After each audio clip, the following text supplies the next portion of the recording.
Sue and John for the greetings that they prepared and sent us as we open our meeting today. During this session, we will be dealing with the business of the conference. There are a number of items that, were we in person, we would be voting by voice or upraised hands. In this virtual setting, we will use the mute and unmute features for voting.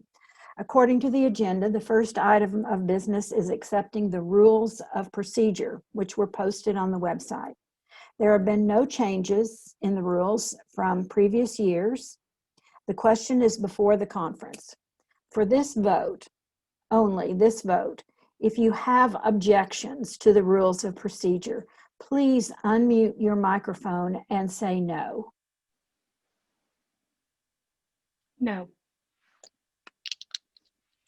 One no.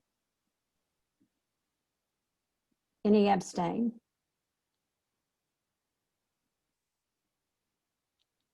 Hearing only one no, the rules of procedure are adopted.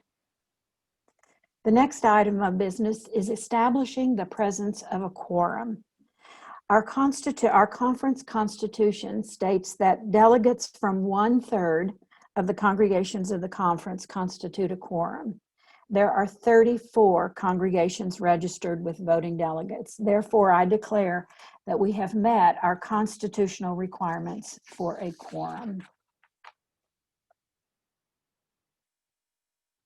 We have 3 formal votes to take, and given our history of voting, we decided not to invest in an expensive voting system. We work on the honor system in KO. If you are a visitor, we are delighted that you are here, but please do not vote. All authorized ministers, designated lay delegates from churches, and members of the conference council are voting delegates. Here's what will be helpful for the voting process. If you are making a motion or offering a second, unmute your microphone, state your name and church membership. When the vote is called, all voting participants unmute and register a voice vote as requested, then mute. As chair, I will ask for yes first, then no's, then those who wish to abstain. Is that clear? If you have questions, please unmute your microphone and ask, or use the chat function. All right, it's time to consider minutes of last year's annual meeting. But first, we want to thank Debbie Rice, Secretary of the Conference, for the minutes of the 2019 annual meeting. The minutes are in the business section of the annual meeting website. Are there any corrections?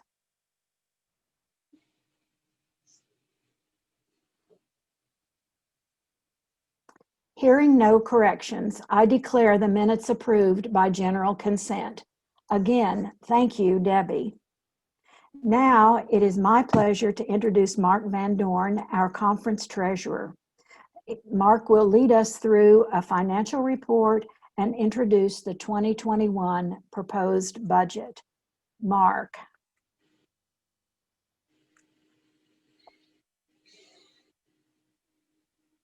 Let's see.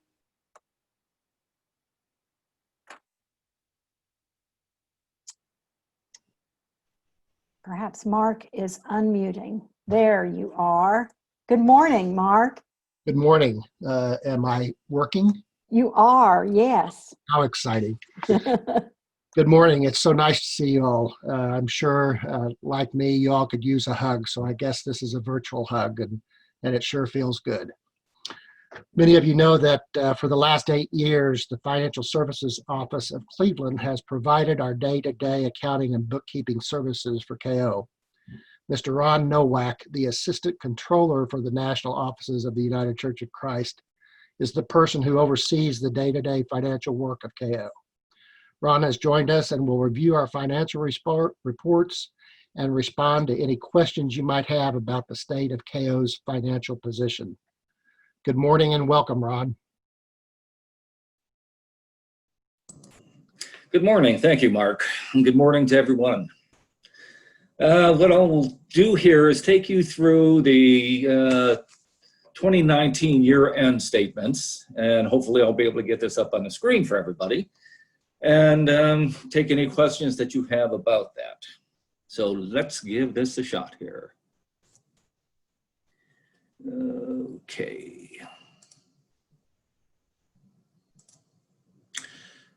Can everyone see the statement of financial position? Yes. All right. Well, I'm going to start here with this income statement. Maybe. There we go. At the end of the 2019 year, we ended up, if we look at the bottom here, at a balanced statement for the year.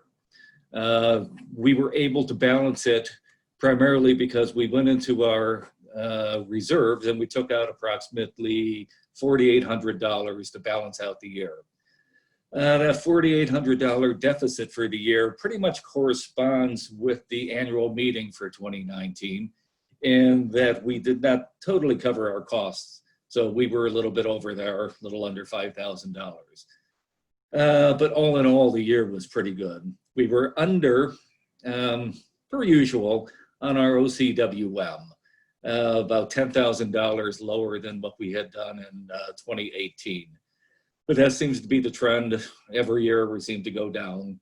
But we came pretty close to our goal there. For the most part, we were just $14,000 off in revenues. And really that's the $14,000 reflected in the OCWM that did not come in. Expense-wise, we were on budget for the most part. Like I said, a little bit over on the annual meeting. And as you know, we state every year, we were always under on the health and dental insurance. We over budget that. And with Edith on her Medicare, we've been lucky. So all in all, we came in about $20,000 under on expenses in total. So that's a good thing. It was a good year. Now, if we look at our balance sheet, our statement of financial position, we'll see that, change pages here. Cash-wise, we finished the year about $13,000 higher in cash than we did the year prior. Always a good thing. Investments for the year were up about $115,000. So 2019 was a good year. We won't talk about the beginning of 2020. Too early in the day. So our total assets increased by $107,000 total. So that's very good. Liabilities, we really don't have any liabilities. At the end of the year, we accrue some expenses, but $5,000, $6,000, that's nothing. The bulk of the liabilities that we have out there are the directed gifts that pass through the conference, and they go out to neighbors in need, Q, whatever it may be. So all in all, it was a wonderful year. Now, Mark, I don't know if you wanted me to address anything in 2020 in this talk, or if you were going to do that. No, go right ahead, Ron. Maybe talk about the August financials where we're at. Okay. All right. I don't have that up on the screen, so let's see if I can pull that up quickly. Yeah. Bear with me 1 second, please.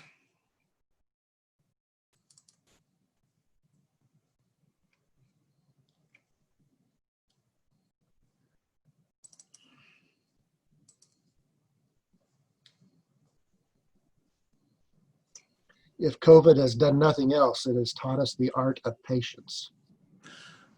Well, that's good to know. There we go.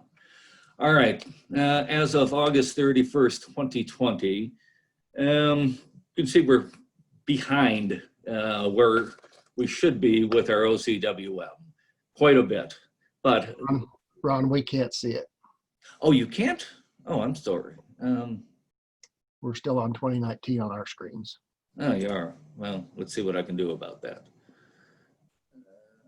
Ron, you may need to stop sharing and then share again so we can see that. Ah, okay.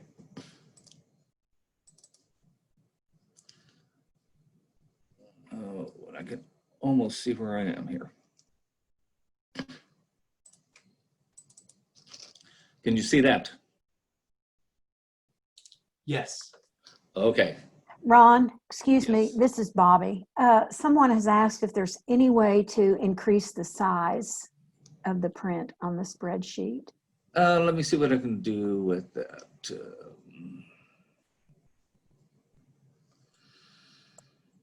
Hmm. In the bottom right, you'll see a slider. Right now it's at 100%. You Oh, can, okay. right. That better?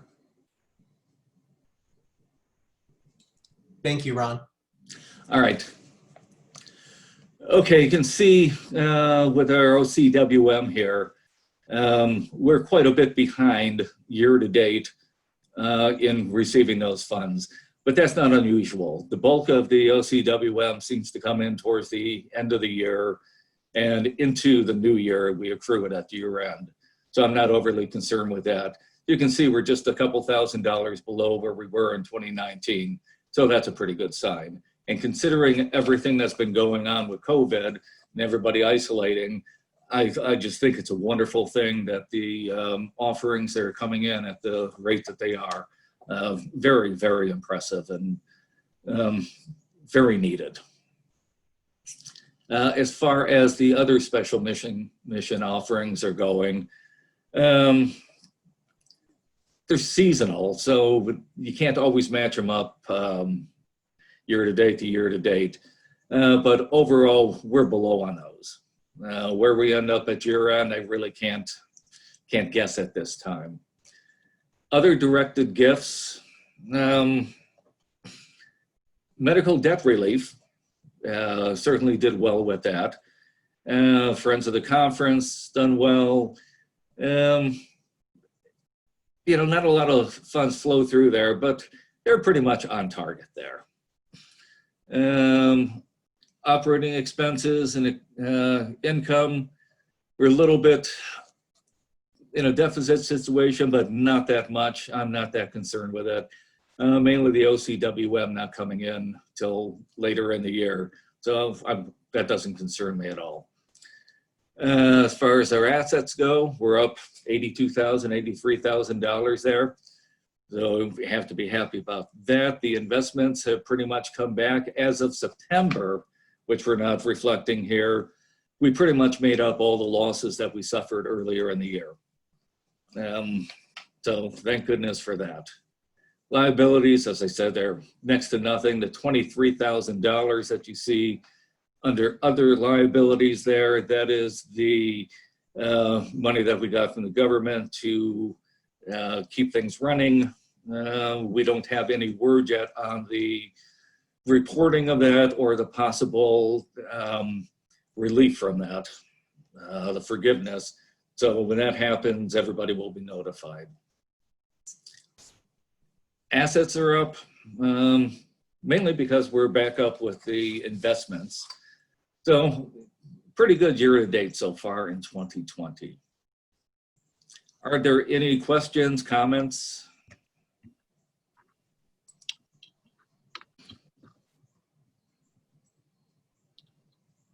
I don't see any, Ron.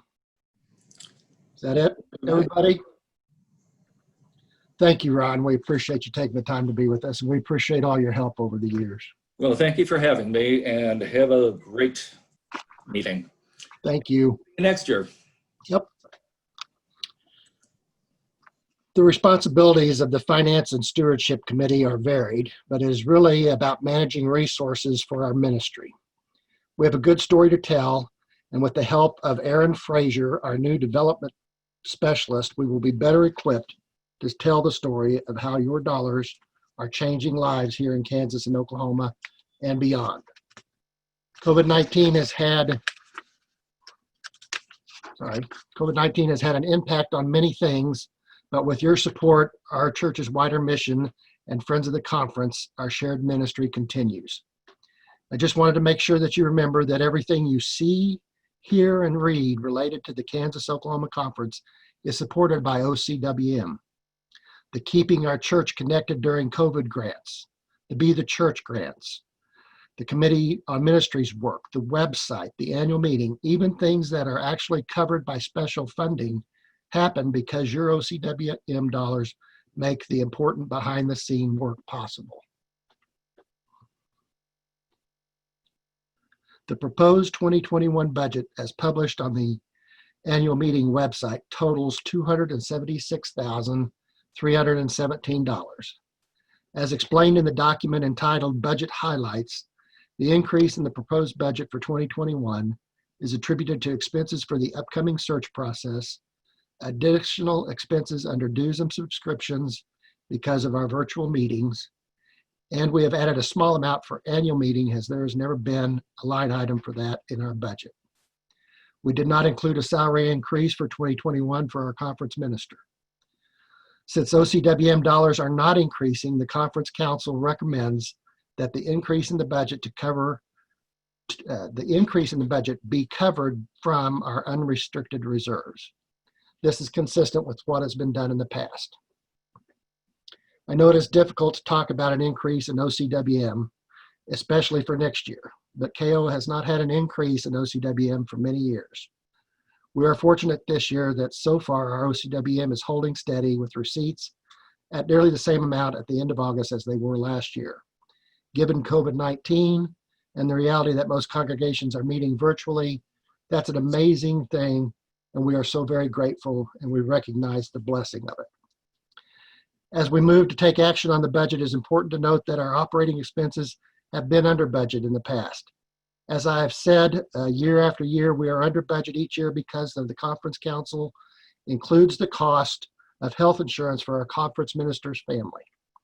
She chooses not to take advantage of that benefit, and now she is on Medicare, which is an even more substantial savings. At the same time, OCWM is also under budget. I continue to point out each year, and now as we begin the search for a new conference minister, these two concerns may become real issues that must be addressed in the immediate future. Bobby, I'm ready to make my motion. All right, thank you, Mark. On behalf of the Conference Council, I move the adoption of the 2021 budget in the amount of $276,317 as published on the website. Thanks, Mark. For meeting participants, the motion to adopt the budget comes from the Conference Council, so no second is required. Adopting a budget is one of the most important functions of our conference, so discussion is welcome. Please don't hesitate if you have questions or comments. You may either unmute your microphone and speak or use the chat function.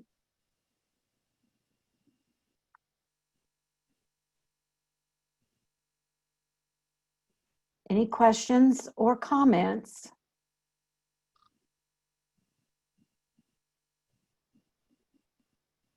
There being none, then let's vote. All those in favor of adopting the proposed 2021 budget as presented, please unmute and say yes. Yes. Yes. Yes. Yes. Yes. Yes. Yes. Yes. Yes. Good job. Those opposed, please say no. Abstain. Thank you so much. The 2021 budget is adopted as presented. Please join me in thanking Mark and the Finance and Stewardship Committee for their oversight of the conference finances and their work on the 2021 budget. This would be the time to go down to the bottom of your screen to the reactions and give them a little treat. Okay? A little positive affirmation. Thank you. Thank you. All right. Now we are moving into elections. this also is one of the most important things that we can do as the conference. We know from our own congregations how much sound leadership means to the work of our local churches. And there is nothing more that contributes to the health of the conference than strong lay leaders and authorized ministers committed to serving in conference leadership. While many of us are constantly juggling the increased demands on our time, we are especially grateful to those who have committed to serving in leadership.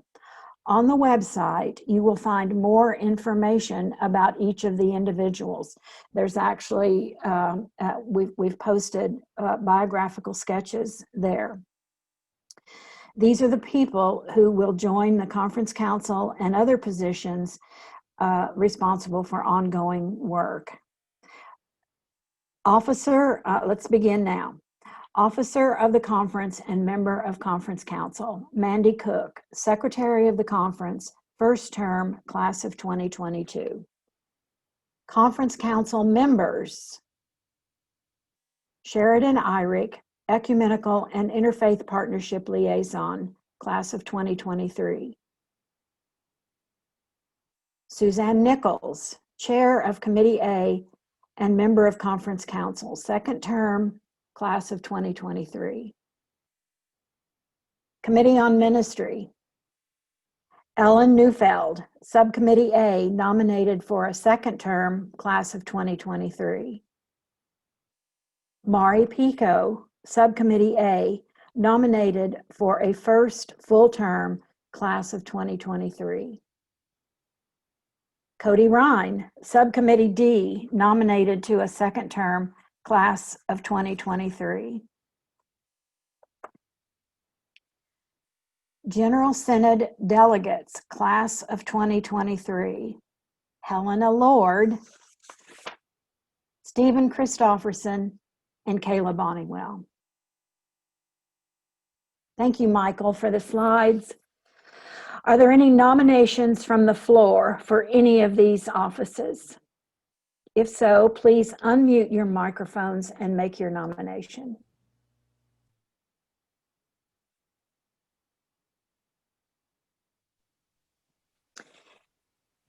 Hearing none, I call the vote.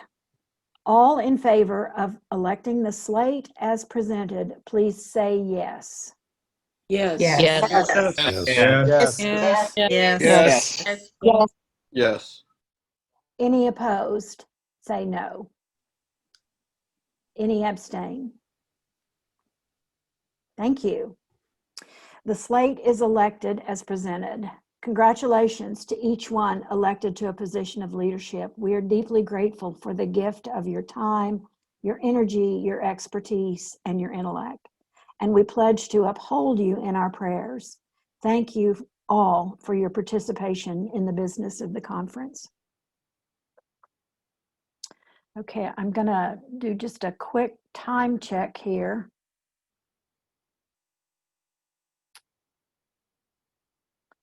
Okay. We're fine. Yeah, I know. Okay, I had to check all the little messages coming through. All right, we are transitioning now to the last two items of business for our meeting today. My report on behalf of the council and the report of our conference minister. Our written reports can be found on the annual meeting website in the resources section. We won't burden you with reading our full reports. You can do that for yourself. But I do want to thank Edith and the members of the conference council for all their efforts over the past year. If we were in person, we would invite all of the conference council members to stand. We can't, I guess you could stand if you wanted to, if you're on video, but we won't ask you to do that. Their names are listed in my report, and so I commend that to you, but ask that we also recognize their efforts collectively with a round of applause. We can still do this.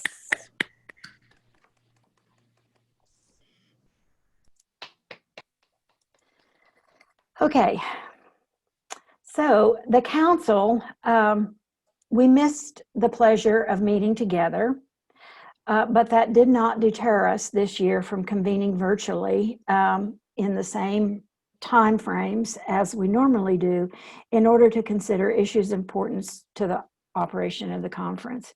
In our meeting today, right now, on behalf of the council, I want to quickly bring you up to date on the status of our search for Edith's successor in light of her retirement December 31st, 2021. In a process I've detailed in my report, the council has appointed an 8-member search committee that will begin their work in earnest next year. With Michael's assistance, I'd like to announce the following. The chair of the search committee will be Reverend Rachel Pryor, Rolling Hills UCC, Salina, Kansas.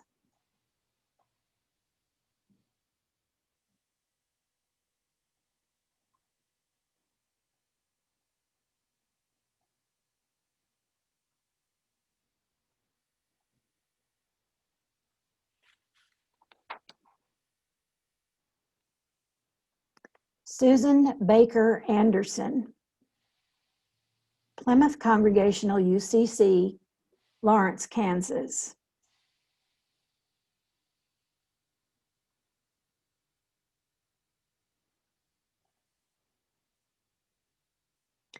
Reverend Gage Church, Central Congregational, Topeka, Kansas.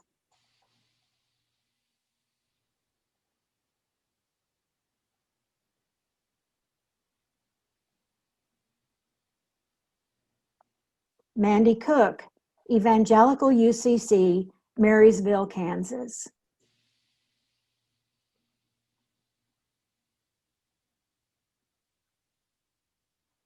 Jim French, Community UCC, Partridge, Kansas.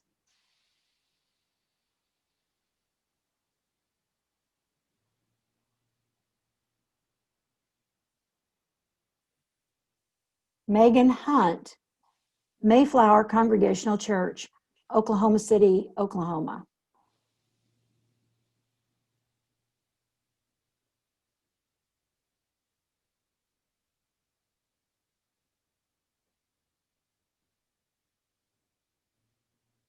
Dewan Keesee, Fellowship Congregational UCC, Tulsa, Oklahoma.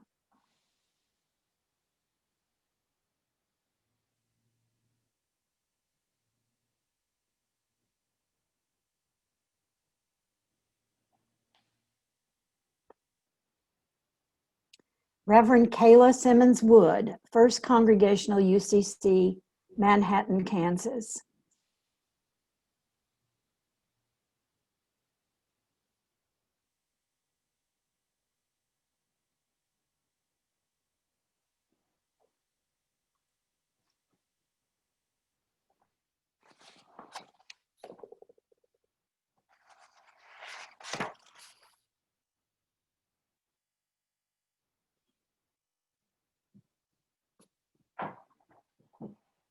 Conference to join us in prayers for the search committee, that God will bless them individually and collectively with the insights and wisdom required to identify, discern, and recommend our next conference minister. The 2021 annual meeting will be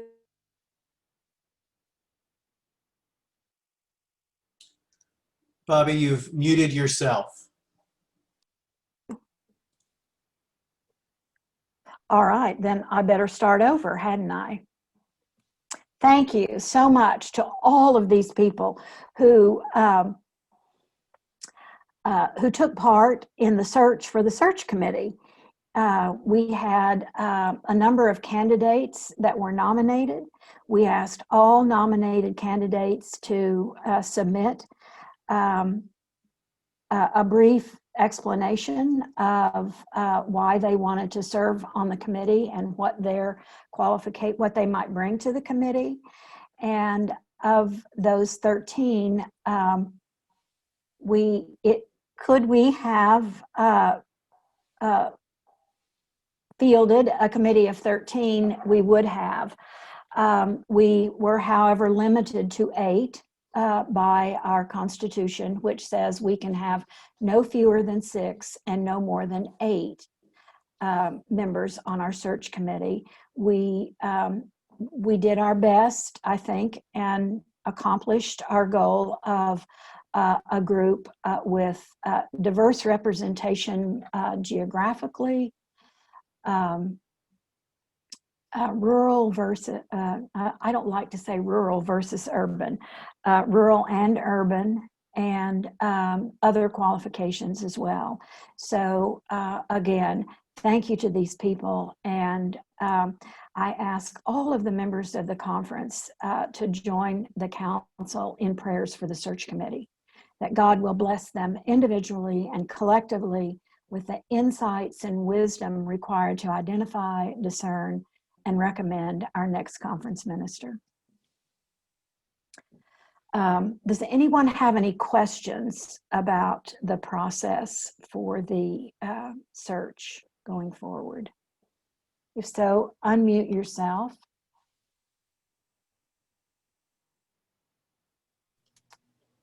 Why is there no representation from the western half of Kansas?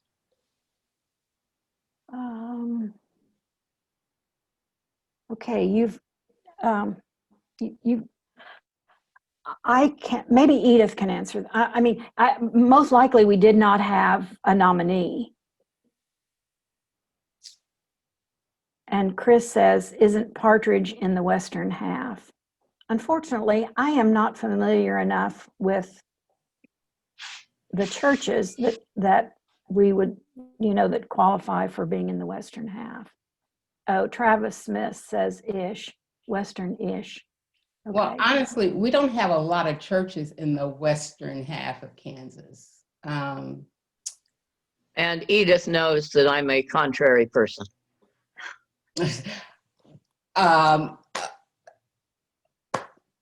I will let you name yourself.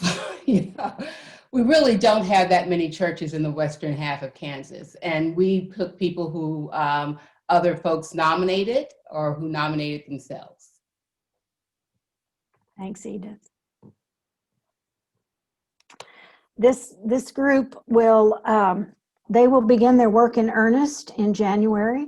They will be meeting in a few weeks with Reverend Lee Albertson, who is the National Office Conference Minister Search Consultant, meeting for a day of orientation, and then they will begin the process of posting the opening, and then receiving applications, vetting the applications, and moving forward over the course of the year.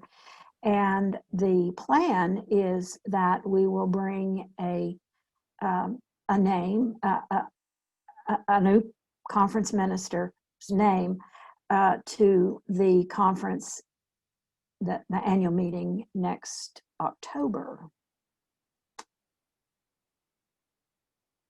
Any other questions?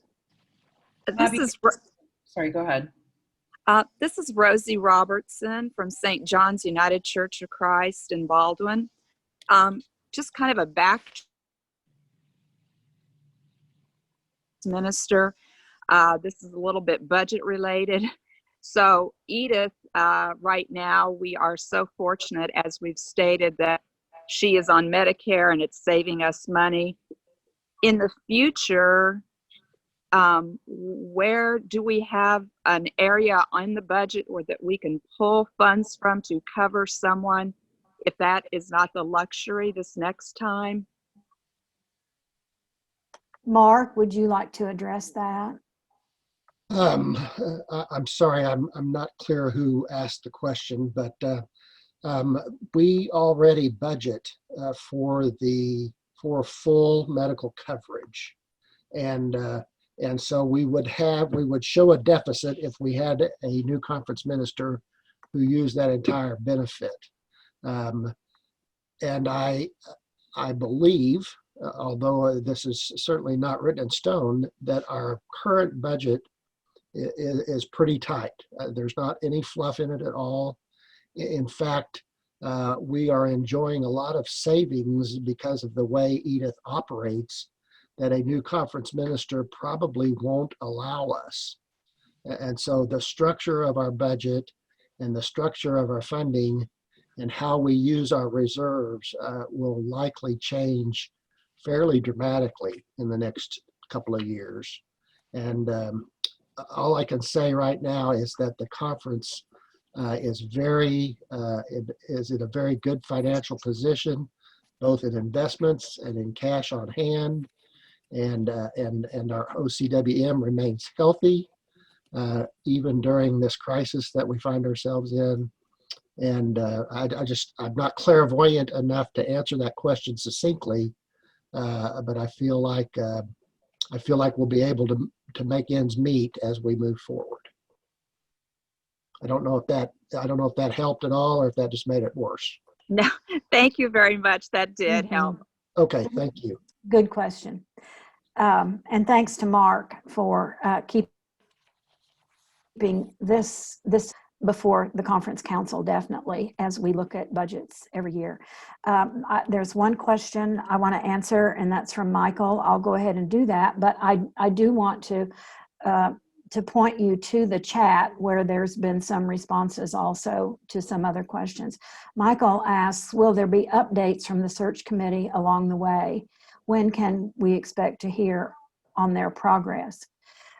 A couple of things I want to mention in relation to that.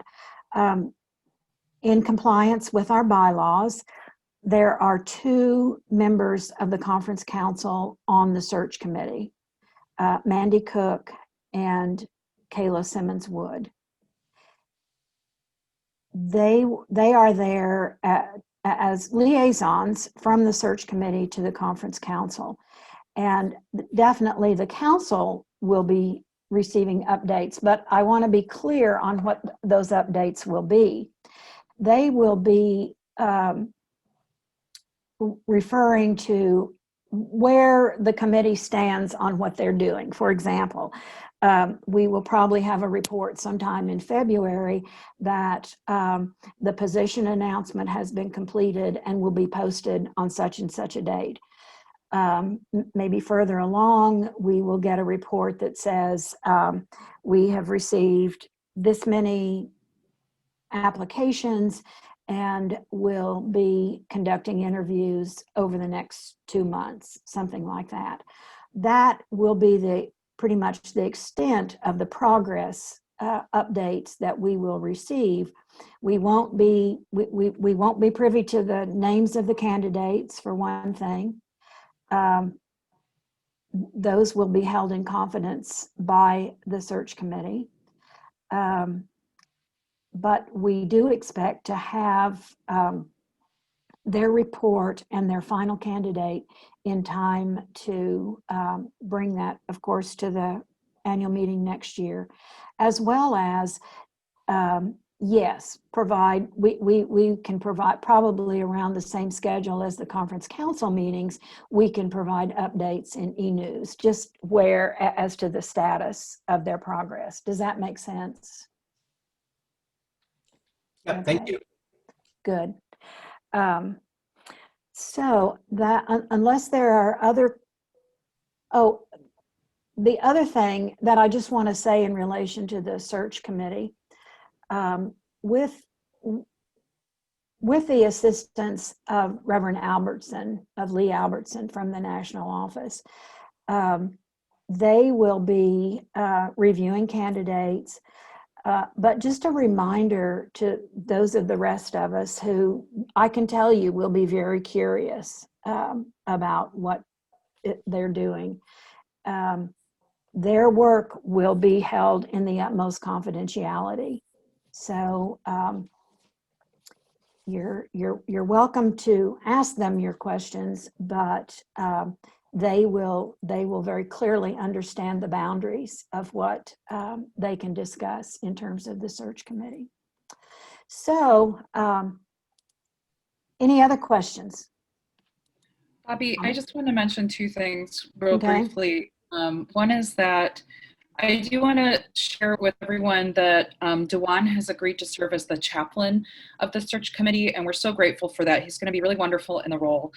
The chaplain sees to the prayers of the committee as we meet. We open and close with prayer, but is also a person who kind of holds space in the midst of the meeting for when we feel like we need to pause and step back and listen and or, you know, if our conversation just isn't being maybe as attentive to what's not being heard.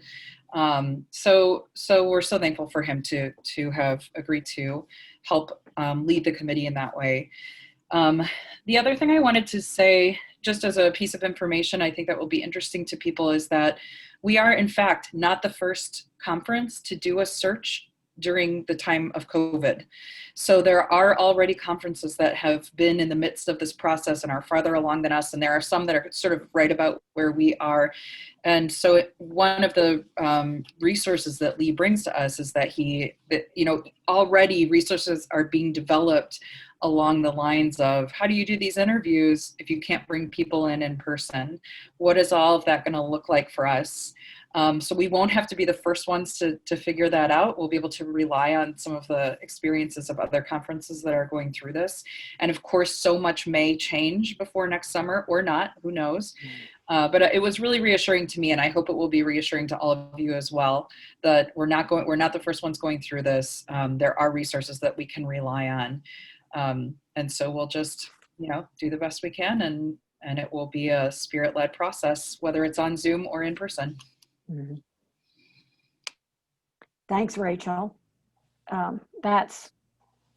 Rachel has been working with Lee already, and I feel like we are very fortunate in the makeup of the committee and to have Lee also as an invaluable resource. So the committee will be working to have a nomination for us, a recommendation for us at the next annual meeting. So I'd like to talk about that next annual meeting very briefly. It's going to be so important in the life of our council, of our conference, and that meeting will be scheduled in October of next year. And right now we are planning that it will be in Tulsa, but who knows what that will look like, whether it will be in person or virtual. Certainly we would hope that it would be, especially those of us from Tulsa who feel so excited about the prospect of having conference folks in our city, particularly next year, which will be a year of observance of the 1921, of the 100th anniversary of the race massacre here in Tulsa. Our community is planning a number of events, as well as having launched a museum to commemorate that is being built right now to commemorate the race massacre. So over the next few months, the council will be looking toward how conditions in our country evolve or look like they are evolving into October of next year. And we will definitely keep you informed with our priority always being the health and safety of our participants, as well as those from within the Tulsa community that we might be connecting with as we plan this. So in closing, I ask again that you look at my report, if for no other reason than to see the list of the members of the Conference Council and to express your gratitude to them if you encounter them personally, and also join us in thanking God for their participation. So now it's my pleasure to invite Edith Guffey, our conference minister, to take center screen.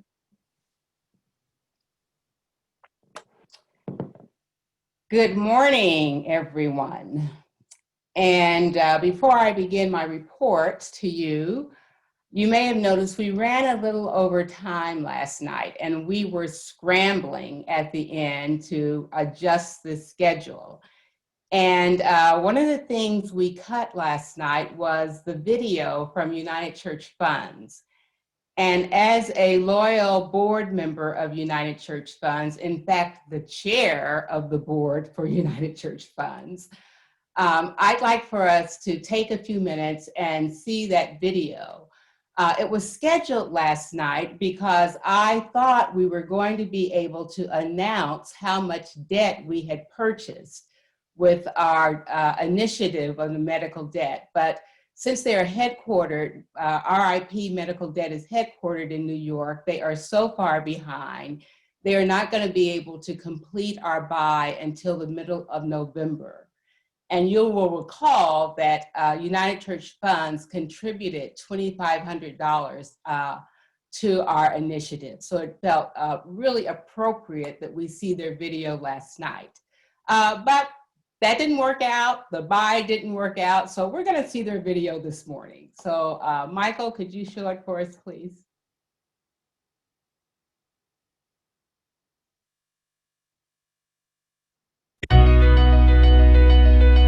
Hello, I'm Charles Buck, and on behalf of United Church Funds, I extend our warmest greetings to all of you, and our thanks to many of you who have made us your partner in faithful stewardship.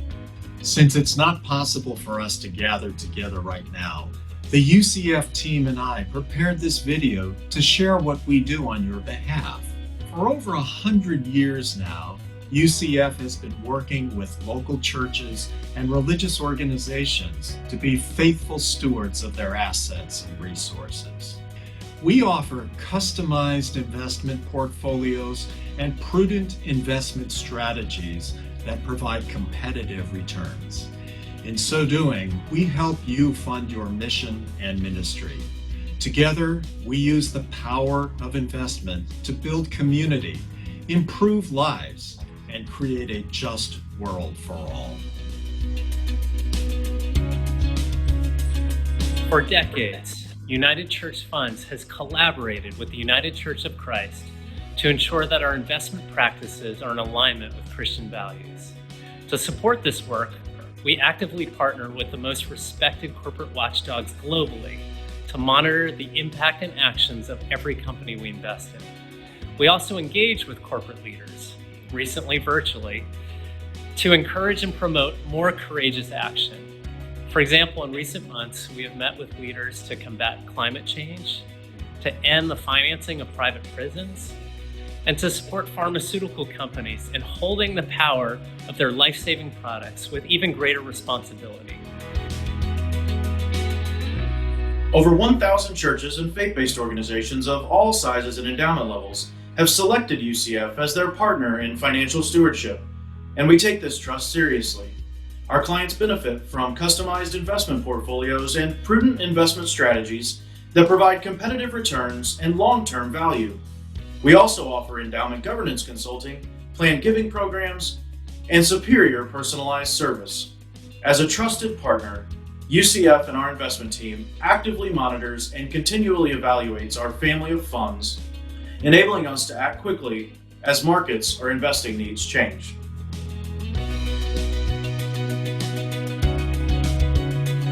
The UCF team cares about you and your mission. We provide unparalleled professionalism and personal attention to your account.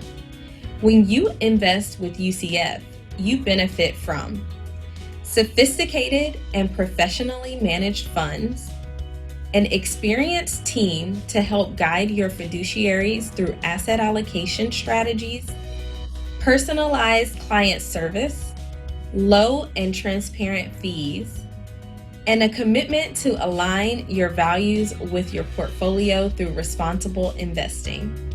Contact us at 877-806-4989 or at info@ucfunds.org.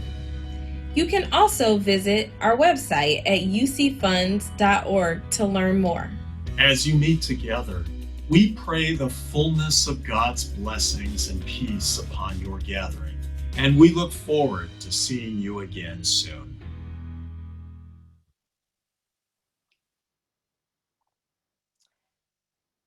Thank you. You know, we've all taken a hit by COVID-19, but you know, the national setting, by their not being able to travel and be with annual meetings, it's been hard on them also. So I know you get tired maybe of seeing all these videos, but it really is the only way for them to remind you that they are in partnership with us. I really, just like Bobby did, I want to begin by thanking the Conference Council, who have been such a great support this year, especially the Executive Committee. And when I call your name, I just want you to wave, because if you wave, I think you're going to flash up on my screen. Kayla Simmons-Wood. Kayla, could you wave? Will you flash up if you wave? I think I have to unmute. Hi. Hello, maybe you can see me now. Hi, everybody. Yes, Kayla, you've just seen Mark. John Lord. John. Good morning, everybody. Good morning. It's good to see you, Edith. Debbie Rice. Good morning. Debbie has been the secretary of the conference for 8 years. The entire time that I have been here, she has recorded the minutes, done all of our meetings, and this is her last time. I actually tried. I stooped so low to try and convince her to stay until I left. She has been wonderful. And so when you read the minutes, you will feel like you have been here. It's such a gift for someone who has come after they have missed a meeting to know what has happened at the meeting. Debbie, you have been a gift to this conference, and we will miss you, not just your minute keeping, but your gracious presence among us. Thank you, thank you, thank you for being with us and your service among us. Thank you. Thank you. And Bobby, my goodness, what a gift for such a time as this. Who could have asked for a better president to have you? But I have to tell you, I did have to remind Bobby a couple of weeks ago, Bobby, you're a volunteer. Take the day off. So thank you for your leadership, especially this year. You know, as I focused on preparing KO for the future, one of my commitments has been that KO have a stronger internal foundation so that a new conference minister could live a healthier lifestyle. So to that end, we have a little stronger internal support role. Jan Lang. Jan, are you online right now? Jan is our conference registrar, and she is fabulous. Erin Frazier in the new role of support of a development specialist. Jan, are you, Erin, are you here right now? Hi, I am here, struggling with video, but. Okay, Erin is great. You will get to know her. Michael Bolbrett. I mean, how could we have possibly done this meeting without Michael? And Michael is in a new role of communication specialist, and you've seen his work. You've been seeing his work for the past several years in a volunteer role with a grant that we've applied for from what's called the Conference Ministers Essential Ministry Fund. Michael is in this new role with us. And Fred Candler, you met him last night in a volunteer position for us as ministry assistant for pastoral and congregational relations, have formed a really different kind of foundation for KO. So you're not going to be relying totally on one person, which is a better situation for KO and a new conference minister. To live a different kind of lifestyle, and for KO to have a broader foundation, which is a better situation for the conference. You know, when I woke up this morning, it dawned on me that this really is the last time I will give a conference minister's report to you. I know you're thinking, wait a minute, there's next year, and that's true, but next year you should appropriately be focused on the future, as you will be gathered virtually, maybe, who knows how, to call and welcome your new conference minister. And I will be celebrating that with you. So this is the last time for me to talk to you about where we have been, but more so why. And at every annual meeting and in between times that we have talked or gathered, I have tried to encourage and challenge you to do and be exactly what you heard from Julian on Thursday night, but he said it so much better, and that is bilingual. I have wanted you, all of us as individuals and as churches, to be open to hearing and knowing each other. I have wanted all of our churches and all of our people to be gracious people and places of hospitality and welcome to all people. I have wanted anyone to walk into our churches and to feel and to find a home. I've wanted our congregations to hear and be interested and curious about what they heard from Sarah Adams Cornell, or what they heard from leaders like Tracy Blackman or Dave McAllister when she was with us several years ago, or what they will hear from Brian Bond today. I have wanted our congregations to connect our faith with their daily lives, and many do, but some don't. Some retreat too easily to that faith doesn't mix with what we know with politics. And sometimes they question why we are engaging into what they see as politics. I keep thinking, maybe if my friends or colleagues in KO heard from someone other than me, if they would feel somewhat different and they would be moved to act. You know, sometimes you hear something from someone that becomes too familiar. And if they heard it from someone different, and they might be moved to act, because, you know, sometimes it's easy to turn off the same old voice. You know, we chose each other 8 years ago, and you are really good people. And sometimes I hear comments about those small towns in Kansas and Oklahoma, and I can say, yes, that's true. But because a lot of our churches are in small towns, but there are a really lot of good people in our churches and in small towns. And so I often wonder, what are we missing? Why have we not been able to encourage them? What have we not been able to help them hear or see? And that's not just true in our small towns. That's true in some of our other churches in our cities or suburbs. Why have we not been able to encourage them to be better communicators, to be bilingual?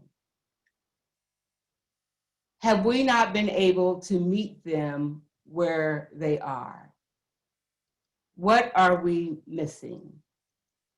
Have we not challenged them in ways that they can hear us? What are we missing? And what do we do? Because that's the question that is facing us as the church. Do we just decide to leave them behind? Or do we continue with them on the journey? And how do we reach our hands out to them, even when we're not with them or they're not with us? How do we continue to offer them the opportunity to be engaged in the conversation? It's not an easy one. It's not an easy conversation. But that's the journey I think we've been on together. Don't be fooled. Nothing we have done at annual meeting has been an accident. I have never known quite what to expect, but you have always been open and willing to be along for the possibilities. Like this meeting, you embraced it and come along for the journey. And that is why it has been great to be here and be your conference minister and have the opportunity to serve with you. According to my clock, it is 10:19. I think we could have just a few minutes for questions, but what we really need to do is take a break so that we can have a break before our keynote speaker begins, who will be introduced by Kay Holliday, who is a member of First Congregational Church in Norman, Oklahoma, and a member of the board of directors of PFLAG.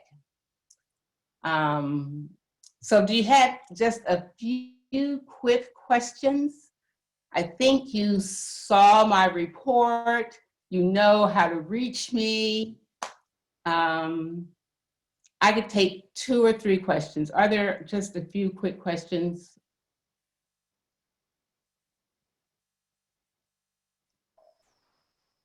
Edith, I have a question. This is Chris Moore, Fellowship in Tulsa. It's just a really short, little brief question. What is going to happen to the church?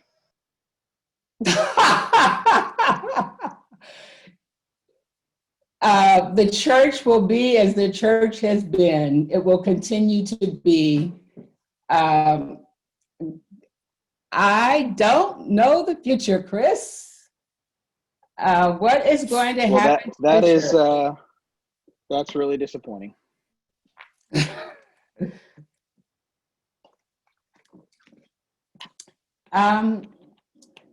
a good question, Chris. Next.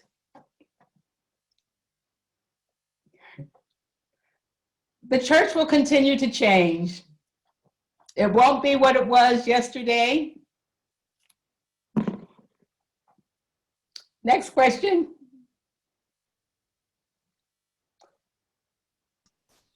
How long's the break? Okay, I'd say it is 10:22 according to my clock.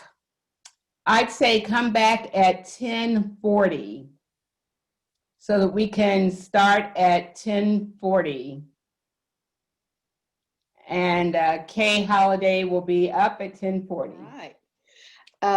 It's an honor for me as a proud PFLAG mom to introduce Brian Bond to you. Brian is the Executive Director of PFLAG, which is the first and largest organization for LGBTQ+ people, their parents, and families and allies. Although I've only known Brian for a little over 20 months through my work with PFLAG National Board, I know these things to be true about him. He is a person of faith. He is an authentic and wise leader. He always chooses to serve other people before himself. And he is a fiercely passionate advocate for LGBTQ community. Brian was born and raised in Missouri and has a public administration degree from MSU. And as you've read in his bio, among his other professional accomplishments, he was the Deputy Director for the White House Office of Public Engagement and primary liaison to the LGBTQ community for the Obama administration. In his brief time as PFLAG's executive director, Brian has led PFLAG to new levels of engagement, connecting families and individuals across the U.S. to life-giving support and education resources. He's been on the front line daily, and he hears these family stories, and I'm sure he will share some of that with you. Again, it's my honor to introduce you to Brian Bond, and with that, I turn it over to Brian. Thank you, Kay, for the very kind introduction. Good morning, everybody. I'm so grateful to be here with you today, and special shout out to you, Kay, and Don, for all you do to make this a better world, and especially appreciative to have you on the PFLAG National Board. You've been a guiding light for me. You tell me the truth, and you always offer solutions, so I'm so grateful to you for that. As Kay said, I'm Brian Bond. My pronouns are he, him, and his. I have been at PFLAG National now for 20 months, and I'm still learning every day. It is truly an honor to be with you here today for the annual meeting of the Kansas-Oklahoma Conference of the United Church of Christ. First and foremost, I want to thank you for being the church in Kansas and Oklahoma. Thank you for all you do, not just inside the walls of the church, but for walking in your faith and emulating the living Word of God in your communities. I'm really sorry that we're not able to meet in person. This would have been like coming home for me somewhat, having grown up next door close to Joplin, Missouri. Had we been able to meet in Wichita, I would have highly recommended or grabbed a bunch of you to go down to the Doodah Diner for biscuits and gravy. And if the Doodah Diner was busy, we'd go to the Beacon for the same thing. I would probably have been there shamelessly 2 or 3 times over the course of the weekend. Now you kind of know my priorities, but I digress. The virtual platform will serve its purpose, but guessing that for UCC as well as PFLAG, which are extremely similar in that nothing replaces a loving, comforting, and affirming hug. We are all navigating our way through the new normal, learning the art and adapting to virtual meetings and services. I can't go any further without thanking Conference Minister and another one of my board members, Edith Guffey, for inviting me to join you all today. I've only known Edith for just about over a year now, but I feel so blessed to have her on the PFLAG National Board and grateful for her passion. I was joking with Edith earlier in the week that I was extremely nervous about these remarks, and she tried to reassure me, and I had to clarify for her. Yes, giving a keynote to a room full of faith leaders virtually is intimidating. However, I have 2 of my 21 board members attending this meeting, neither of whom are shrinking violets. So I will hear about this for a very long time. I better land this thing or at least break even. I also understand that I have the distinction of competing directly with the OU and Texas Longhorn game today. So for some basic pandering for my neighbors next door and to part of the audience, go Big Red. Kay, I hope I sounded enthusiastic enough for you on that. I want to give you just a little bit of background. Kay mentioned a little bit of background on the role PFLAG plays in the LGBTQ+ world, then tell you a bit about my journey and why I'm here today and why I think it's so important, especially when it comes to saving lives and keeping families whole. PFLAG is the extended family of the LGBTQ+ community. We are the largest and oldest organization of parents, allies, family, and LGBTQ+ people committed to making their communities safe and affirming places for all people to live, to work, to go to school, practice their faith, and participate in community life, inclusive of their sexual orientation, gender identity, and gender expression. Started in 1973 by a mom and an ally in the basement of a Methodist church, we will be 50 years old in 2023. We have over 400 chapters across the country and about 250,000 members and followers.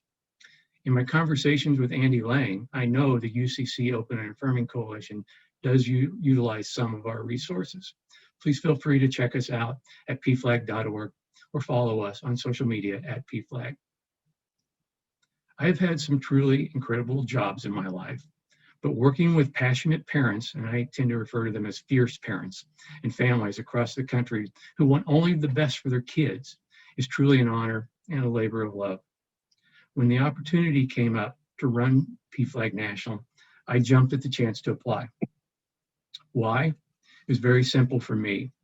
In these current challenging times, nothing could be more important than the mission of PFLAG, working to keep LGBTQ+ kids safe, loved, affirmed, and alive, and helping their families stay together. And also, this opportunity gave me the chance to work with some incredible allies out there, like the United Church of Christ. As Kay said, I grew up in rural Missouri, that is with an AH, I hope it's okay to say that in this crowd, across the Oklahoma, Kansas, Arkansas line. There were about 180 people in my high school graduating class, and that was 7 communities. I did not feel safe. I felt more comfortable with my 2,000-pound steer, Rufus, that I showed at the fairs than I did my peers in school. I did not fit in. Few know this, even my parents don't. But in my junior high and high school years, until I could drive to school, I would see the yellow school bus coming up over the horizon, and I would start reciting the 23rd Psalm multiple times, just to have the courage to get on the bus for the hour ride into town. I am a person of faith. While rejected by institutions I love, I was, however, nurtured by brave heroes and heroines that nourished my soul and fed my faith. I am luckier than most. At 16, I did a face-to-face confession with my very Irish priest in a small rural parish. During that face-to-face confession, I indicated to him that I believed I was going to go to hell and that I was going to lose my family. Without missing a beat, he said, "You're not going to go to hell, but you're going to want to move because you're not going to be happy here." I am grateful to him for all he did for me, and I stay in touch with him to this day. But even with his blessing, if you will, suicide was an option for me multiple times. Sleeping with a loaded pistol on my pillow, asking God to fix me or end it. Well, I feel as if I got the answer, and it led me on a journey and a quest to ensure that no kid has to feel as I did, and that everyone is treated equally, respected, valued, and affirmed.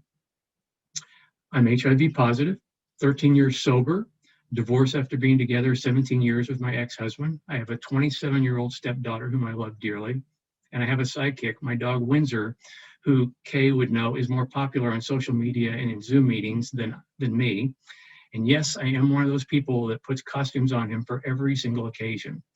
Life is really difficult right now. He has one job, just one. I was trained in coalition and inclusion politics and organizing with a background of working to ensure that traditionally marginalized voices are at the table and heard. I share all that to say that faith for me is very personal. It is real. My connection to God and to Jesus Christ has gotten me through much, even when I was told I did not belong. And even though it's not liturgical, I speak to God every single day through the Serenity Prayer. But I always add a please at the beginning and an amen at the end. That is part of the reason why I'm at PFLAG. I wanted to give back. And as I was pursuing the ED position at this most venerated of all LGBTQ+ organizations, I carried with me the scars and the challenges of growing up, knowing I was different, mocked, teased, and bullied. Central to that, faith is so personal to so many. I refuse to give up on helping to ensure that a family doesn't have to choose between their kid and their God. It should not have to be an either or. nor should an LGBTQ plus person have to decide to live authentically or be a member of their faith community if they are not loved for whom they are. I haven't been to a single PFLAG meeting since I started where conflict between faith and identity didn't come up. It is an ongoing challenge, and it doesn't matter if it's New York City, Coffeyville, Kansas, or Stillwater, Oklahoma. That is why I'm so grateful to be here with you all today. Thank you for all that you're doing. I am sure there are literally thousands of families that are grateful to the Kansas-Oklahoma Conference for its commitment to being an opening and affirming conference. There is a true need out there and much harm being done in the name of religion. Well, I'm probably speaking to the choir here. Sorry, I just had to use that. I do have to state, which many of you know this all too well, please do not underestimate the pain and trauma felt by both the LGBTQ plus community and their families in the name of God. 40% of all our nation's homeless youth identify as LGBTQ plus. Suicide is the second leading cause of death among young people aged 10 to 24. And LGB youth seriously contemplate suicide at almost 3 times the rate of non-LGB youth. A study by the American Academy of Pediatrics showed that half of the survey's transgender boys attempted, not thought about, attempted suicide, while 29.9% of transgender female teens and 41.8% of gender non-binary youth attempted to die by suicide. Now, the mitigating factor is pretty simple: love. Parent and family acceptance and support, which research has shown significantly lowers self-harm and negative outcomes for LGBTQ plus youth. Now, let me be clear. I am not saying that these facts are all driven by faith, but it would be a mistake to think that faith and belonging, or the lack thereof, is not a factor.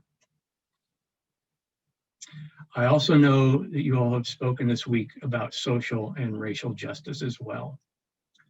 We have seen horrible crimes committed against our brothers, sisters, and siblings of color, events that have been happening for centuries, but through social media and 24-hour news cycle have made them also very real to everyone. The LGBTQ plus community is intrinsically a part of this injustice. I would like to share with you the intersection of people of color and the LGBT community is truly heartbreaking and terrifying. Within our own community, we have much to fear when it comes to the tragic loss of life and assaults, especially on transgender and gender non-binary people of color, mostly trans women. At least 31 have been killed and murdered. Let me rephrase that, murdered this year, including 3 in just the last few weeks. Ariane Burnett in Missouri on September 19th. Mia Green, 29, from Pennsylvania on September 28th. Michelle Ramos Vargas, 33, from Puerto Rico on September 30th. These are human beings. These are souls. These are the children of God as much as any of us, and they are at risk. Speaking out for them should be a part of all our work. I also want to dispel a misnomer that, well, there aren't any gay people in rural Missouri, or excuse me, rural America. Really? I think there are. Just to back that up a little bit, I just saw a recent research mapping demographic study. LGBTQ plus people make up 3 to 5% of the rural population in this country, roughly consistent with the 4.5% overall at large in this country. Add in their family members, you have an even larger pool of individuals that have a stake in affirmation and equality. So I just wanted to spell that and just say, basically we're kind of everywhere. There is a real need out there especially in small towns in rural America. I literally hear hundreds of stories about rejection based on religion. I have not only experienced it, but I've heard the pain of the voices of LGBTQ youth that have been told they're an abomination, to be torn from God and the youth group they grew up with, to be separated from God forcibly by an institution and faith they love, and for many to be abandoned by their biological parents and family. And for parents, grandparents, extended family that are torn, ashamed, scared to death for their kids, hurt, struggling to align the love of their kid and the God they worship. For most, this is not an intellectual struggle, but a crisis of the soul. This is not what they were taught. The disconnect between the Bible of a loving God and versus the interpretation of humans. How could this be? But the Bible says, but I love my kid. Often a choice is made, and sometimes it's a very sad one. It does not have to be made. It is not either or. I believe our relationship to our loved ones and our God should never be an either or. To suggest that separation from love, to me, is a mischaracterization of Christ's intentions. Many abandon faith altogether. Many continue to seek needed spiritual nourishment. Where will those go who have been cast off find comfort, safety, love, affirmation, and candidly, where do they go to find the living Christ? This is where the United Church of Christ offers a beacon of light for not just LGBTQ plus kids and people, but for their families. For many, the church is that family where they can hear the word of witness and feel the warmth and true and authentic welcome. As human beings, we strive for community, but often that journey and process is lifelong. Look, it's not for me to say, as somebody who's not a member of the UCC church, to tell you what to do. What I know of the UCC tradition is one of deep study, thought, total regard for each other's opinions, holy work through your congregational discernment process, discerning the living word of God together, because God still speaks. There is much in common with the UCC open and affirming process and the way PFLAG works to keep families together. We meet people where they are. We listen, we support, we love, we meditate, and yes, with some pray. I want to thank those congregations that are opening and affirming and those that are contemplating it. I am basically from your neck of the woods. I know it is not always easy. But I also know as Christians, we're called to mission and purpose. What could be more holy than affirmation and love? And again, I know it isn't always easy. When Kay and I spoke about this, my remarks and her journey, she shared how her congregation in Norman, Oklahoma came to be, and that is family for many in the LGBTQ plus community in town. Many whose own families had forsaken them and told them there was no room for them in their faith, denied the gifts of fellowship, looking for a safe space, affirming and filled with the love of God. They created a community of believers. Again, I know it's not my place. I am merely a hopeful observer, but you have an incredible foundation, helpful tools through the ministry of Andy Lang and the UCC Open and Affirming Coalition. There's also a track record of inclusion and growing the church through the process. And I would add personally doing vital work in the life of the church by saving lives and keeping families together.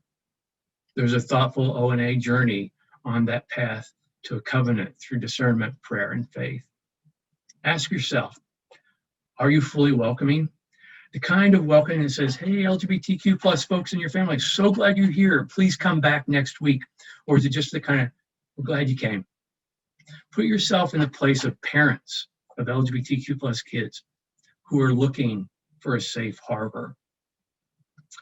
I heard something during one of the workshops I attended the other day that struck a chord with me.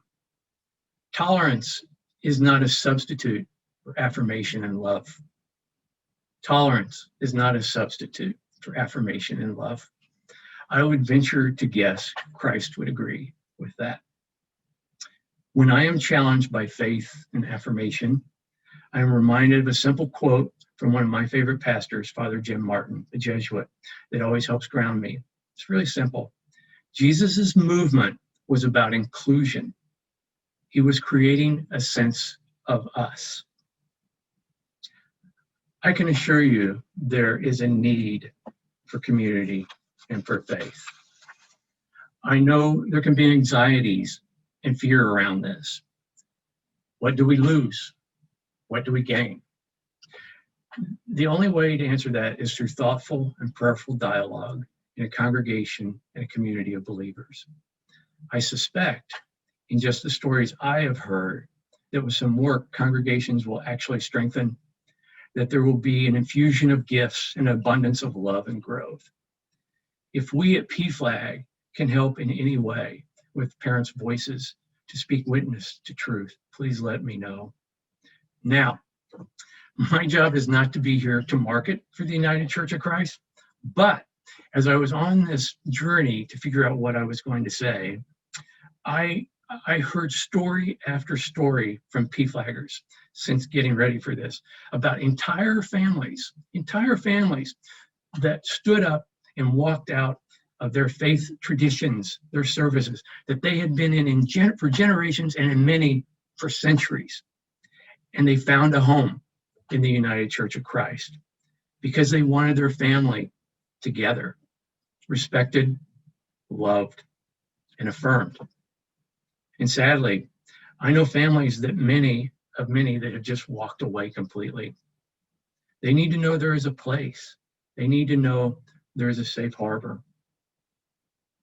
I've heard anxieties over flying the rainbow flag from many leaders in multiple denominations. I know it isn't a simple question, but I would say seeing that flag somewhere internally posted does send a message to the LGBTQ plus community and to their families. And it doesn't have to be the biggest flag in town. And it doesn't mean you're a big gay church now. It does, however, visibly show externally that you are working on being a welcoming congregation. Interesting enough, the creator of the rainbow flag hails from Kansas, Gilbert Baker.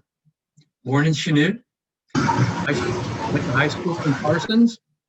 I knew Gilbert well. At the end of the day, all Gilbert wanted was for LGBTQ kids to grow up feeling loved, affirmed, and safe, and to have a sense of belonging. I want to share one final story that I wasn't expecting. I told the staff that I was going to be giving remarks, and if anybody had any personal connection or relationship, to get it to me. To my surprise, I had a very relevant story from one of my team members within hours of the ask. Now, this is from a 33-year-old transgender man who works here at PFLAG National and started here about, I think, 1 year ago. So, raised Roman Catholic in New England in a traditional Irish conservative family. Basically raised to believe that if you live this very specific prescribed way, that you will be blessed, prosperous, and righteous. He wrote, regardless of how much I told the truth about who I was, even as young as 4 and 5 years old, I was told to stop lying, obey my family, and act properly in the eyes of God and the church. As he retreated into the internet to find himself as a teenager, cue full-on crisis, he stated, how can I be this person and disappoint my family so much? How could I do everything right and still be so wrong in who I am as a person? After dealing with a very rough high school years, he made a couple of friends in college that helped shape his life. One was discerning a call to ministry and has since gone on to pastor a couple of UCC churches. Their friendship and trust continued to grow. Despite the scars from his church experience growing up, they invited him to Easter service. Lots of emotions went through his head, but he decided to go despite being terrified. He even bought his first tie ever as a trans man for the service. He shared with me when he pulled up, imagine to his shock that they had a rainbow flag right on their sign. He walked in, found his friends, everyone being kind and asking his name, proper pronouns, introducing themselves, and I quote, honestly sharing the most extravagant welcome I have ever received. He went on to say he felt so comfortable, but realized looking at the bulletin that the next most awkward moment for him of all times in church experience was happening, passing the peace. Now, for those of you who may have a Catholic background, and this is how he described it, for him, passing the peace was always awkward, perfunctory, in about 30 minutes. In his words, during the UCC passing the peace, a half hour of hugs, welcomes, several little older women telling me I was just the kindest, handsome man. For the first time, I felt affirmed and held in community in a way I never imagined possible, which ultimately was the moment that changed my life. He continued at that church for about a decade until I believe he moved here. For the first time ever, he was able to bring his whole self into his spiritual life. And he noted, this probably saved his life. You should know, he's an incredible, thoughtful, caring, and giving person. Thank you, United Church of Christ, for saving his life. I know it can be hard, but thank you for all you do in the name of Christ. It is not lost on me that tomorrow, October 11th, will be National Coming Out Day. Now, we at PFLAG don't actually encourage people to come out unless they feel safe and are ready. That person and their family are on a journey. They know when it is time, but they are doing the work. But on that day, tomorrow, National Coming Out Day, people will be looking to see if they see themselves, looking for affirmation and welcome, and looking for community. My grandmother used to always say that everything could be found in the book of Matthew. I would close with Matthew 19:26. But Jesus looked at them and said, with man, this is impossible, but with God, all things are possible. But with God, all things are possible. Again, thank you for all you do, and thank you for being the Church of Kansas and Oklahoma.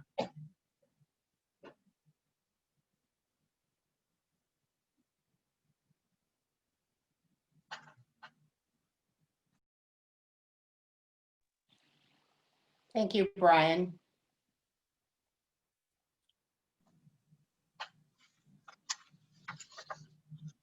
Thank you, Brian. That was wonderful. You know, it Do I was still have a just. job? Do I still have a job? I think you do. What do you say, Kay? Thank you. It was just a year ago that I attended my first PFLAG national board meeting in Kansas City.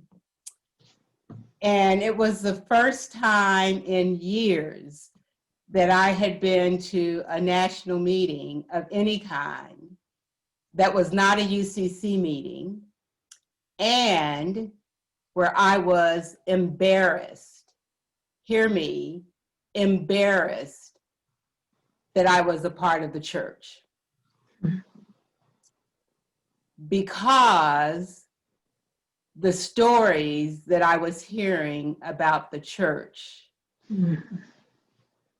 made me embarrassed to say I was a part of the church. Because see, by the time we in the United Church of Christ see LGBT people, by the time they find us, they are so grateful to have found us that they love us. We don't see a lot of LGBTQ people gathered who have not found us. But I was in the midst of hundreds of LGBT people who don't know the church as we know it. And they are wounded and angry and have no good things, the majority of them, to say about the church. And I wanted to say, but wait a minute, there's us. And it made me realize we think we're being bold, we think we're out there. We are not out there enough. And I came back wanting to say to us in Kansas and Oklahoma and the United Church of Christ, folks, we need to be louder.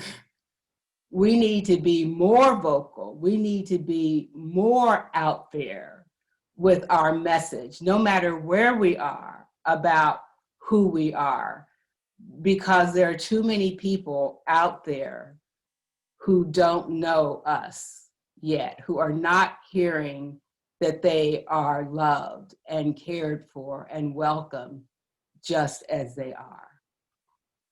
And I came back to conference council and encouraged them to be open to hearing a voice, to hearing and welcoming Brian this is long before COVID-19, and called Brian to ask if he would be with us. So we have some time for some questions. If you have some of Brian about PFLAG and about things you heard and about anything. So, but Brian, thank you. But you being part of PFLAG has opened not that I didn't know it, but to hear it firsthand from people is just very different. It made me more bilingual.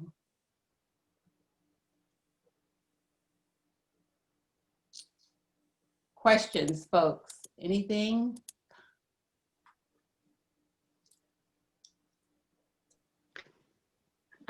Chris Moore posted a question in the chat for Brian. He said, can you speak about the difference between being internally supportive of the LGBTQIA+ community and being visibly or publicly supportive? Sure. Thank you for that question. Again, everybody's on a journey, and I get that. But it's one thing, and I think there's even a couple of levels on the internal. To my point that, I'm sure there's not a UCC church that anybody doesn't walk in and doesn't feel welcome. Just know that in the LGBTQ+ space and or their families, they're looking internally and externally for signs of inclusion and acceptance. Internally, it is going maybe that extra step because of the pain, if you will, that LGBTQ+ family members and their extended families have been through. Just that extra bit of warmth, seeing and hearing acknowledged inside the walls of the church when somebody has a LGBTQ+ couple has an anniversary or birthday, and or making sure there's acknowledgement of them as part of the life of the church. Externally, it does sometimes seem to center around the rainbow flag, and I know that has lots of layers to it. That's why I made the joke, it doesn't have to be the biggest flag in town. It can be a sticker, it can be whatever, but it shows that work is being done. It also means having faith community members showing up at certain LGBT-related events. Sadly, there have been a lot of memorial services, especially in the transgender space, people of color, showing up there, being part of that is helpful. And and I think Andy is on the line. He is in the meeting today. He could speak to this probably much more in depth than I could. I don't know if that answers some of your question. The question. There's a question from Lisa that says, what do you recommend ONA UCCs do to become more visible? That's a good question. Is Andy in the meeting? Would he prefer to answer that, or do you want me to just? She's asking you, I think, as a professional organizer. Oh, got it. A retired professional organizer. I think, Edith, can you restate the question? I'm sorry. As a professional organizer, what do you suggest UCC, ONA, what do you recommend ONA UCCs do to become more visible? I think, again, it's part of it is showing up. Part of it is being there and affirming your fellow congregants, whether it's maybe something around pride and or sadly, maybe if it's something around a crisis. It's literally being there. People want to see they're part of a community. They want to know you care about them as part of that community. It doesn't mean necessarily becoming activists, if you will.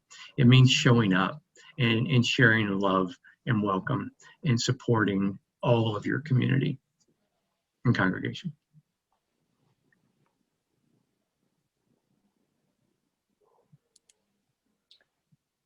I'm trying to keep up with the chat. It's horrible. PFLAG gave me a special gift. As a past president of local chapter, I stopped to visit my brother. Just lots of appreciation for you in the chat, Brian. And if I ever can be, again, I come from a different space here, but I obviously care dearly about the work you're doing. If there's ways that I can be helpful, please do let me know. As I joked about it earlier, all it takes is an invitation and to know where the biscuits and gravy are in town, and I will be there, and we will make a day of it. And I think, it's so critical, the work that is going on right now in the Midwest, in the South, in non-traditional areas. Like I said, we're everywhere and our families are everywhere. So the work you all are doing is, I know it sounds trite or repetitive, but it is life-saving and it does help keep families whole and together. So just truly grateful for everything you do. Some of the questions are, how far should churches go to advocate? And how far should schools go? How far should churches go to advocate? I think that's the questions that some people struggle with. How far do you go? Well, Edith, I don't know if it's my place to answer that question. Yeah, I think that's a question all of us struggle with. I think perhaps that's a question perhaps pastors struggle with. Yeah. So it's a rhetorical question, at least in this format. So, Edith, this is Sue Chucky. Could I make a comment to Brian? Absolutely. Hi, Sue. Brian, I want to thank you for that lovely message. My name is Sue Chucky. I'm married to a woman. And I don't know how to say this exactly, but coming from the perspective of someone who is LBGT, what mattered so much to me was to see modeled for me people who were also LBGT, who were willing to live out loud. And there's people in this conference, Mark Dorn, Van Dorn, I'm looking at you, who were willing to be open and upfront about being LBGT. I had gotten away with being in a church, not the UCC, where it was okay as long as it was kind of a secret. So you felt like you were kind of hiding from God and all that sort of stuff. And so I need to thank you. I need to thank the other people, my former minister, Kent Cormack, who was very upfront about being LBGT. And I went, oh, you can do this? This would be okay? And it turns out in the UCC, it was okay. And I'm very grateful for that. But this is just a thank you from me to you, to everyone else in the community who was willing to live out loud. Thank you. Here is a question for Brian. As one who worked with the Obama administration on gay marriage, what are your thoughts on the current Supreme Court reconsidering the action? Woof. I belong to a C3 organization, and you all are a C3 organization. So I will be very, very careful how I answer this. I think there are references to the fact that a couple of the justices said they wanted to revisit that. I don't believe that will happen, but I think we have to be vigilant. There will be, in PFLAG, we break our work into 3 areas: support, education, and advocacy. I would say that the advocacy piece of that has had to be on steroids for the last couple of years, and probably even more so over the next 6 months, certainly 20 some days. But I'll stay in my lane here. What the Supreme Court did in June around employment was a very good thing. And I know the question was on marriage, but I just want to say this. What the Supreme Court did around employment was very good for us, for the most part. It affirmed us in the Constitution as people who should, LGBTQ plus people, who should be protected in employment. Lots of other areas they didn't touch. The challenge with that decision, and what likely could happen moving forward in the courts, is religious exemptions. And if we're not careful, religious exemptions could be carved out that you could drive a truck through, and that will roll things back. So I think it's just from a Supreme Court perspective writ large, on whatever issues and wherever you stand on things. We're going to have to be very vigilant, because efforts will be made.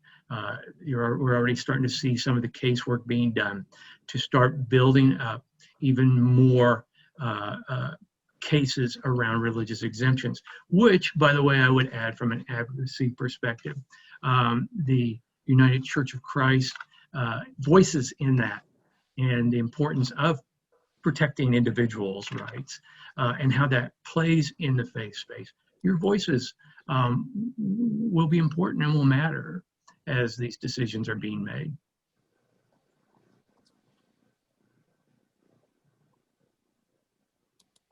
Thank you. I think I'm going to have to bring this to a close and say thank you so much, Brian, for taking time to be with us. And you definitely landed it. So keep the job. See you for our board meeting next week. Yeah, next week. Thank you all. Thank you all so much. Please be safe, and please take care of yourselves. And maybe we'll get to meet in person at some point once we get past this. So thank you. Have a good day. Thank you. Bobby. Well, certainly thanks to Brian, and and seeing your comments too. We so appreciate his taking time here today, and to Kay for the introduction, and to Edith and Kay for your participation on the PFLAG board. We are definitely grateful for the work that Brian does with his colleagues at the national office, and for all the chapters in local communities across the country. As we bring this final plenary to a close, I want to thank all of our participants, designated lay delegates, authorized ministers, and other local church staff members, conference council members, and visitors. Again, we thank the members of the annual meeting planning committee and those who produced and directed our meetings, along with worship planners and participants. In addition, we are grateful to all our outstanding speakers: Rebecca Anderson, Sarah Adams Cornell, Eleanor McCormick, Julian DeChazier, and Brian Bond.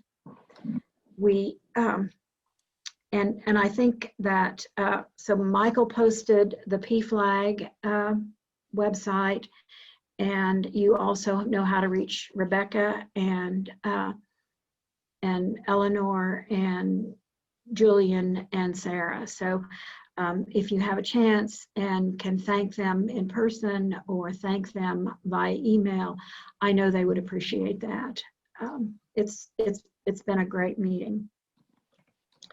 So we have reached the concluding minutes of our time together. I hope you will join our closing worship tomorrow, during which the search committee will be commissioned. The closing website is a video, and it will be available. Some churches, I believe, are using the video in place of what they normally do on Sunday mornings. Otherwise, it will be the link will be made available to you sometime late morning or midday.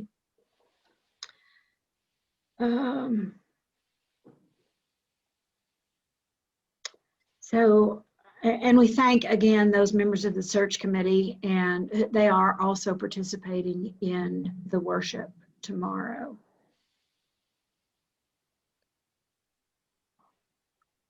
All right, then we're going to wrap this up, folks. This is definitely one for the history books, and it's been a privilege for me to convene these meetings. I would now like to call on Debbie Rice to move the adjournment of our 59th annual meeting following the conclusion that we will adjourn following the conclusion of tomorrow's worship.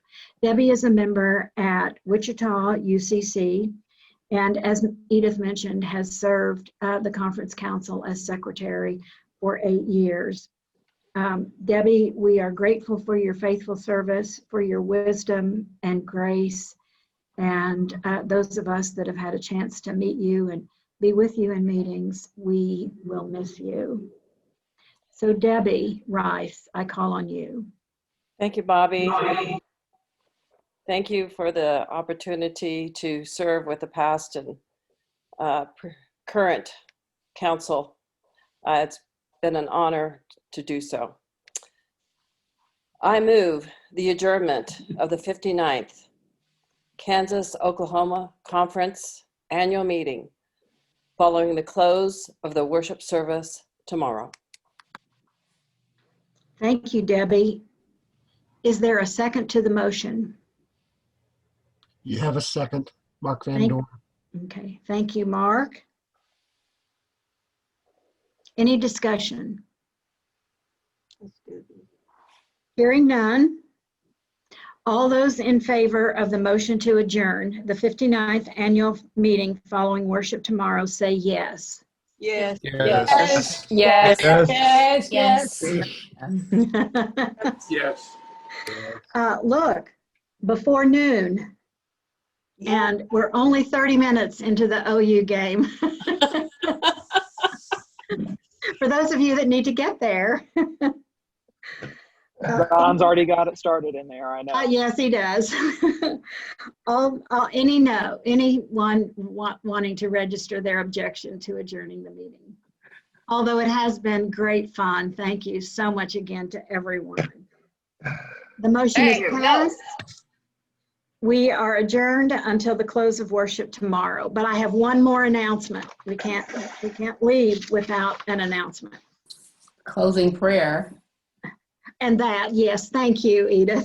one more announcement, and then I will turn it over to Kayla Simmons Wood, pastor of Manhattan UCC and vice president of the Conference Council, to offer a closing prayer. But first, I want to say this about the videos. You will have links to the videos on YouTube, and I'm going to read this because this is the text that Michael gave me. You can go to YouTube and we'll go to YouTube first, or you can ask for Kansas Oklahoma Conference, and you will bring up a little bit, but not very much. Or you can visit, it's called bit.ly, and it's bit.ly, capital K, well, KOUCC videos, and that will also take you to our YouTube channel, where you will find not only the worship video, but others. While you're there, here's where you can help and make a difference. While you're there, be sure to click subscribe on the YouTube page so you can receive all of our videos. We need 100 subscribers to officially establish our KOCUCC YouTube channel. Currently, we have 13 members. So I won't do that. You can do the math, but we need you. Let's see, there's almost enough of us on here that if we do that, we can become an official YouTube channel. So I invite you to do that. Take a minute and do that. Oh, Travis says we're now up to 17. All right, good job, folks. So I will close now and turn it over to Kayla Simmons Wood for our closing prayer, after which we will be in recess until Sunday morning. Thank you, Bobby. This has been such an incredible time of storytelling. And so as we close in prayer, I want to invite you to just pause for a moment and to just hold one of those stories in your hand. Just one of the many stories that we've heard. And let us be in prayer together. Still storytelling God, we give you thanks for this time spent together. We give thanks for stories shared around the glow of firelight and computer screens. Stories shared from Kansas, Oklahoma, Chicago, Washington, D.C., and Baden. Stories that make us laugh, groan, lean forward in our chairs, and say, "We still like you." Stories that bind us together and let us know that we are fully seen, fully known, fully held in your embrace. With gratitude, O weaver of stories, let us go forth to live ever more fully into your story of justice and peace. Let us be convicted to love loudly, so loudly, in all we say and do, that your love, O God, may be more widely known and felt. Amen.